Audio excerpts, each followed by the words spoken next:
उत्तर प्रदेश के जनपद मुरादाबाद में समाजवादी पार्टी की जन संदेश यात्रा लेकर मुरादाबाद पहुंचे कानपुर के पूर्व सांसद राजाराम पाल।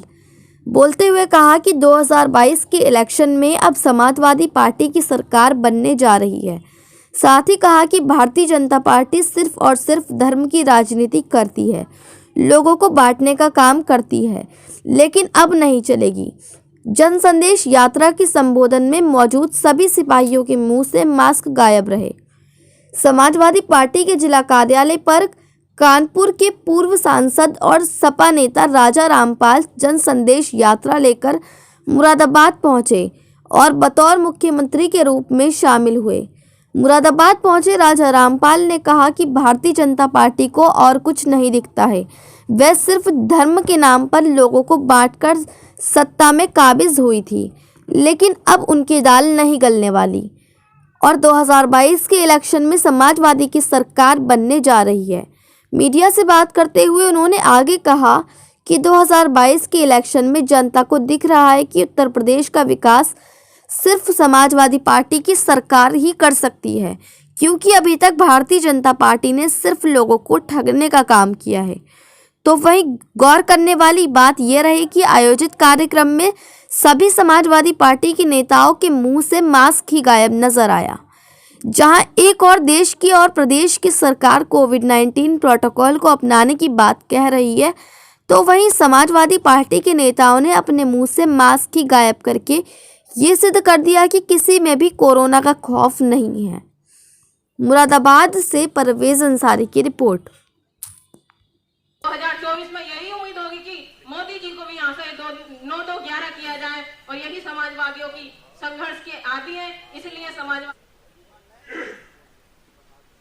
और हमारे महानगर अध्यक्ष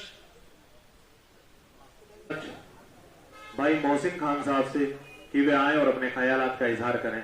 भाई मोहसिन खान साहब। भी नमोध्याय।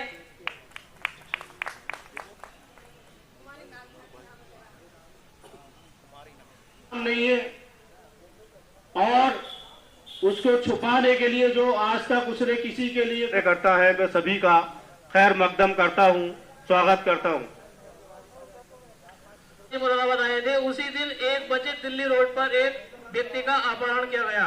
उससे पता चलता है कि कानून व्यवस्था भी जितने भी जहां भी जिस व्यक्ति को, जिस पार्टी के कार्यकर्ता को जो जिम्मेदारी दी गई है पार्टी की तरफ से, वो अपनी जिम्मेदारी पूर्ण निष्ठा के साथ, मेहनत के साथ निभाते रहे। इंशाअल्लाह 2022 में माननीय ये देखा जा रहा है पूरे प्रदेश में समाजवादी पार्टी की लहर है।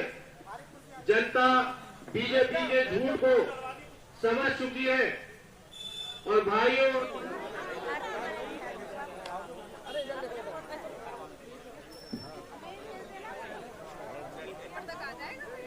सबसे पहले जानना चाहेंगे कि मुरादाबाद आगमन हुआ है, कार्यकर्ताओं से बातचीत हुई है, 2022 का इलेक्शन भी है, उसको देखते हुए किस तरह की तैयारियां हैं, रणनीति है?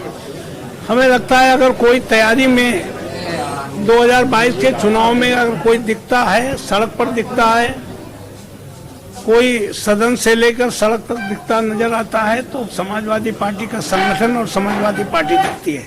बाकी कोई पार्टी नजर नहीं आती है। भारतीय जनता पार्टी अगर दिखती है तो आज कोटेदार, राशन, आंगनबाड़ी, तमाम तरह से सत्ता का दुरुपयोग करके फोटो खिंचवा करके भीड़ इकट्ठे करने का काम करती है। जबकि हमारे राष्ट्रीय अध्यक्ष आदरणीय अखिलेश यादव जी की यात्रा में जिधर से निकल पड़ते हैं लाखों लोग इकट्ठे हो जाते हैं, उससे मोदी जी और योगी जी दोनों परेशान हो गए हैं। मुरादाबाद आए थे, उन्होंने कहा है कि अखिलेश यादव को ख्वाब दिख रहा है, ख्वाबों में सरकार बनाएंगे क्या? ओवैसी जी के बारे में वो हमारे भाई हैं और मैं सदन में था तो वो हमारे साथ थे। उनको इतना ही कहूँगा कि इस समय सांप्रदायिक पार्टियों को परास्त करने का समय है। इस समय उन्हें अगर खड़ा होना चाहिए, समाज के हित में अगर काम करने आए हैं तो उन्हें सही दिशा समाजवादी पार्टी की ओर वोट करने के लिए देना चाहिए। उन्हें बांटने का काम नहीं करना चाहिए, उन्हें भाजपा के इशारे पर काम नहीं करना चाहिए। भाजपा लगातार अखिलेश यादव पर निशाना साध रही कि जब उनकी सरकार रही तो चुनाव निष्पक्षता से कराना बहुत मुश्किल है। हमें लगता है कि सामने वाला जब मजबूत होता है, बुराई कौन करता है? बुराई कभी कमजोर आदमी की नहीं होती है। आज की तारीख में भारतीय जनता पार्टी को, आदरणीय मोदी जी को, योगी जी को पता है कि सामने अगर किसी से टक्कर है तो समाजवादी पार्टी से है, माननीय अखिलेश यादव जी से है। इसलिए जो भी कुछ कहेंगे बुराई करने का काम करेंगे, माननीय हमारे नेता अखिलेश यादव के लिए करेंगे। द्वारा ये संदेश जारी है लगातार पूरे देश में, फर्क साफ है। 17 से पहले गुंडे बाहर थे, 17 के बाद गुंडे जेल में प्रदेश के बाहर हैं। हमें लगता है कि जो किसानों के ऊपर जो दुर्घटना हुई है, जिस तरह से उन्हें रौंदने का काम किया है, हमें लगता है कि आज़ादी के पहले हमें लगा अंग्रेजों की हुकूमत याद आने लगी है लोगों को। इसलिए कौन गुंडा है ये कहने की जरूरत नहीं है, लोग समझ रहे हैं। अच्छा, सांसद ने शकील रहमान पर उन्होंने कहा है कि आजम खां जैसे बहुत सारे नेता जेल में हैं, क्या कहें?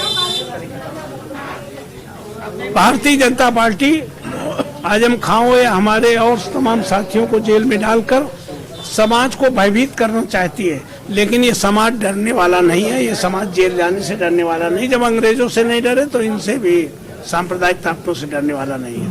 2022 के इलेक्शन में लगता है कि भाजपा और सपा वर्सेस रहेगी, कितनी फाइट? ये तो आम पब्लिक भी जानती है। आप लोग तो मीडिया के साथी हैं। हमें लगता है सड़क चलते अगर किसी रिक्शे वाले से पूछेंगे कि माननीय अखिलेश यादव जी आ रहे हैं और योगी जी जा रहे हैं, ये कह देगा। एक बार फिर से मथुरा में कृष्ण जन्म को लेकर बातचीत शुरू हुई है, मंदिर बनाने की। अरे कृष्ण जी, राम जी सबके हैं, लेकिन ये राम को मानने वाले लोग हैं, राम की मानने वाले नहीं हैं। राम को मानने में कुछ नहीं लगना है। राम की मानने का मतलब मर्यादा का पालन, राम की मानने का मतलब पिता की आज्ञा का पालन। वो रास्ता न तो खजाने की ओर जाता है, न सिंहासन की ओर जाता है, 14 वर्ष जंगल की ओर जाता है। ये अगर राम की माने तो सत्ता का त्याग करे। ये राम को मानते हैं, राम की नहीं मानते। जैसे कोई अपने पिता को तो मानता है लेकिन पिता की एक नहीं मानता। ठीक है, भारतीय जनता पार्टी वाले गांधी को भी इसी तरह मानते हैं, इसी तरह पटेल को मानते हैं, लेकिन उनकी बिल्कुल नहीं मानते हैं।